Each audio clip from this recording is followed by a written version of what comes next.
Kasalanan nga ba ng NBA kung bakit hindi nagka-medal ang Team USA sa World Cup? Dalawang sunod ng World Cup na hindi man nakakaabot sa finals ang powerhouse na Amerika kahit pa na walang duda na sila lagi ang may pinaka-talented na roster.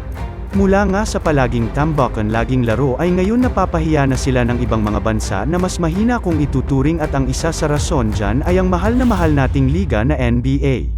Ang liga kasi ay halos buong taon ng season kaya naman hindi nabibigyang time ang mga kano na makapag-ensayo ng mas matagal. May insurance policy rin sila na siyang mas nagpapaikli pa sa oras ng mga national team. Kaya nga ang kadalasang superstars ay pinipili na lamang na magpahinga kesa makipagbardagulan pa sa international stage.